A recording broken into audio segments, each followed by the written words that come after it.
call for the official opening of this event, and we'll get more information around how this went earlier today and what is expected to happen for the duration of this particular expo.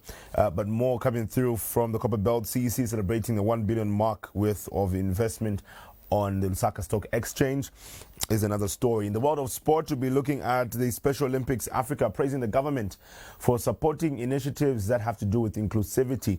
We'll also be talking more about the Zambia volleyball women's national team coach, who is very confident in his team selection ahead of the games that are still to come. So that's what you can look out for on the Real Time Newsroom this afternoon. And we get into our first story, which is focusing on Lumezi. Yesterday, we did see candidates filing in their nominations, 6 of them successfully doing so, and this is ahead of the by-election that will be taking place soon. Following the seat that was declared vacant after the now former member of parliament in Munir Zulu was convicted a few weeks ago, and with the nominations being filed, we saw some violence also taking place yesterday. That was much the disappointment of many Zambians. But now the preparations continue for the campaigns as the timetables are expected to be made on how they'll go about these campaigns. We have our reporter in Samuel Kwawe joining us to give us more information on this. Samuel, good afternoon to you. Before we talk more about the timetable being set for the campaigns, let's look at yesterday. Let's just recap on yesterday. I think the country was informed and the news reached people across the country and I guess the world on the violence that took place yesterday while the nominations were being filed. Thank you so much, Mweka. As you may be aware that yesterday, indeed, it was a nomination day where we expected political parties and those who wanted to stand on independent tickets to come and file their nominations before the Electoral Commission of Zambia. That exercise, of course, went successfully well, especially at the nomination center here, where the nominations were happening from at the Civic Center in Lumezi. There was calm and peace here at the nomination center. There was no political violence, which happened after all the 6, all the 6 candidates filed their nominations. We had about 5 political parties of the NCP, which is New Congress Party under the umbrella of Tonsa Alliance, the ruling United Party for National Development, UPND, Citizen First, Leadership Movement, as well as UPPZ and an independent candidate, Pirira Jere, who filed their nominations successfully here at the nomination center.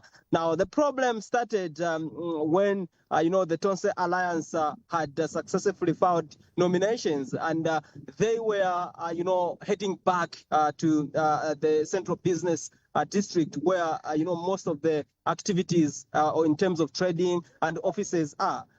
So the camp of the Tonse Alliance is just adjacent to was just adjacent to where the UPND had mounted their camp. They are waiting for their time between 14 hours to 15 hours somewhere there. And the police had anticipated. They were very proactive and they were able to identify that particular danger which might occur in terms of clash. And they were able to do some, a blockage so that the Tonse Alliance do not clash with the UPND. And they went into the other direction, the south of, where they had mounted a block. And later on in the day, I think they successfully managed to prevent any clash happening. But as the nomination were going on the other side here at the Civic Center where I am right now, there was also some information that another team had followed the other camp. They made, where the trade happened from in Lumezi, and that's where we saw, a clash happening. There were about 5 people who were injured and they were taken to Lumezi Mission Hospital and they were treated right there. We did speak to the police who confirmed that particular incident, and also there were some tear gas canisters which were fired there so that calm can be restored and a particular place, and that able to be done, and the calm had restored at that particular time, and people were taken to the hospital and they were treated.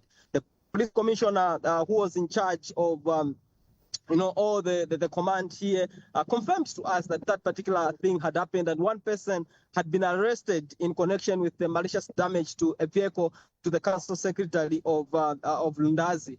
And later on in the day also, we had some interviews as a press with, chairman elections, Honorable Garin Kombo, just here at the nomination center, who also confirmed about this particular altercation which had happened. But as usual, most of the times when such a thing happens, it is a blame game. It is the TOSA Alliance accusing the UPND. It is the UPND accusing, the TOSA Alliance of having started the provocation here and there. But what is important is that calm was restored, and the commission also, through the Major General Vincent Mkanda, also issued a clarion call appealing to political parties to remain peaceful at this particular moment when people are going to start campaigning and wait for the election on the 26th of June. Now, you have mentioned that, yes, calm was restored with intervention of the police and so on. But, I mean, others might just get worried about this, and this might also worry the electorates, the constituents of Lumezi there, as to what lies ahead. If just the nomination day can be marred with violence, as we got to hear about this, and also pictures and videos emerging to that effect, can there really be confidence that this will not repeat itself during the course of the campaign period leading up to the voting day on the 26th of June, and possibly even after when results get to be announced? Can there be, is there confidence? How are other members of the public feeling, especially those who are not affiliated to any political party that is present over there in Lumezi? Yes, definitely political violence is not good, especially, during this particular process, because it can also intimidate, electorates to go and vote in large numbers. And that would be contrary to what the Electoral Commission of Zambia is trying to advocate for, so that as many people as possible, turn out in large numbers to go and cast their vote. It is the reason why there's an initiative, to frequently meet with political parties and also, party officials, senior party officials, so that they can start to speak about these issues. Just behind me, that's a meeting which is going on right now, just to try and make an electoral timetable, so that these political parties are not in the same areas, to avoid possible clashes amongst these political parties. So a political party timetable, electoral political party campaign timetable has been drawn in this particular meeting, which most of the political parties have pledged or agreed to follow as we go into the election. So we are hoping that what they've pledged here is going to be followed. There are about 11 wards, if not 18, about 11 wards in this particular constituency, and all these wards have been divided.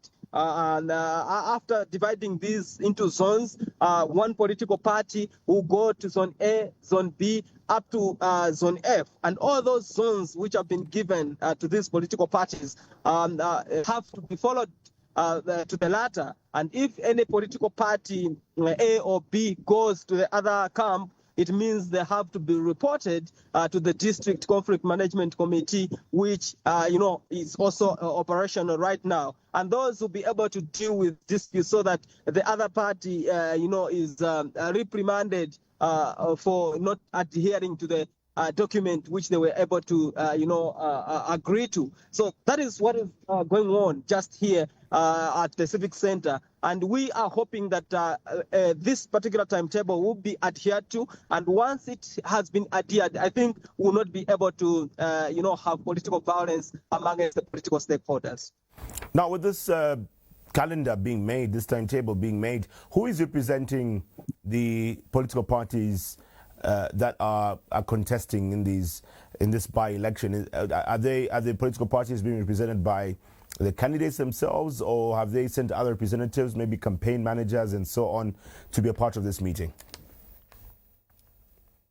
So here we have political party members representing their political parties. We have, for instance, the Tose Alliance, who have sent their provincial chairman for Eastern Province and the district chairman for Les. But we also have the UPND, who have sent the representatives, not the senior government officials, but the representatives have come here. But we've also an independent candidate, Priya, she has come on her own so that she can see the electoral campaign timetable. She is here. She has come on her own, but we have also Citizen First. They have their representative, the senior party officials, such as Mr. Dandon Job, who is the deputy spokesperson for the party. We have also UPPZ, who have sent the provincial chairperson, Madam Zariwa Banda, who is also here just to attend to this particular important meeting. Leadership movement, all the political parties are represented here with their officials. And we are hoping that once these copies have been shared with them, they'll be able to give to their leaders.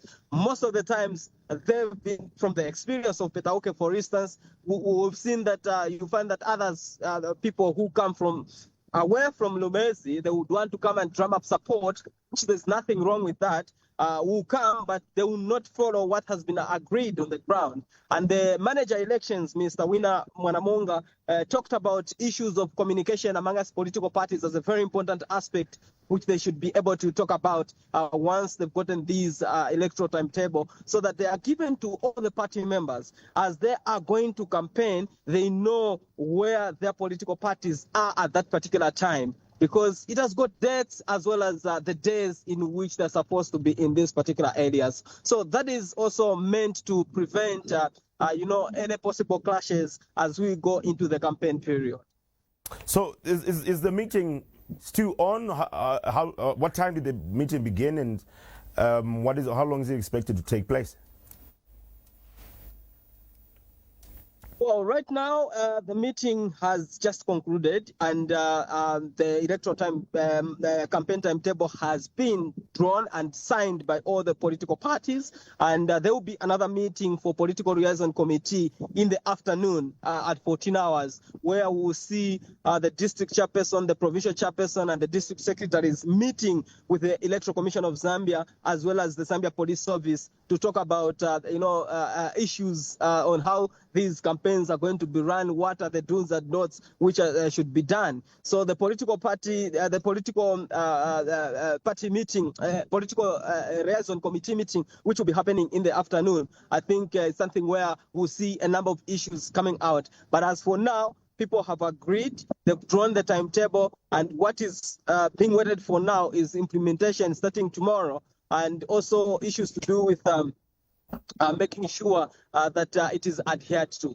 So the timetable has been drawn and it's done. All right.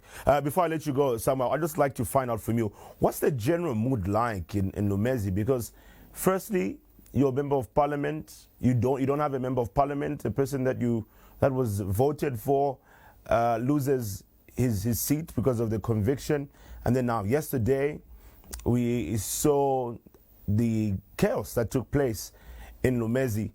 How are people there generally feeling about this upcoming by-election? From your observations and interactions. Generally, Lumezi has been very peaceful, and it's a very peaceful area, apart from yesterday's isolated incident of a clash at the trading center. Generally, the people are very peaceful, and we are expecting that this particular situation of calmness and peace is going to continue.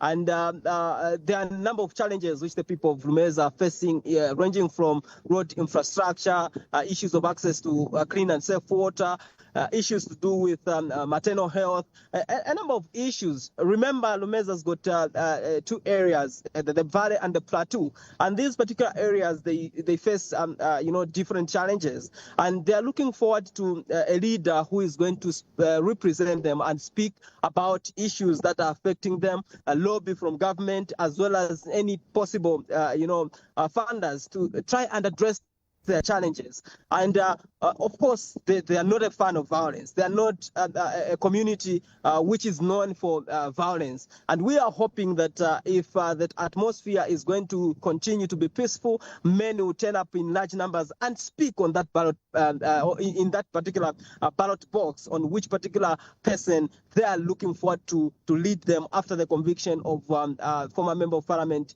Munia Zulu. And on that particular day, on the 26th of June, I think they will speak loudly, and people will be able to know what kind of a person the people of Lumezi are looking forward to, and who will be their leader. And that has been, once that has been done, I think that particular leader should be able to represent them and make sure that they make laws which represent what the people of Lumezi want, and also lobby for development.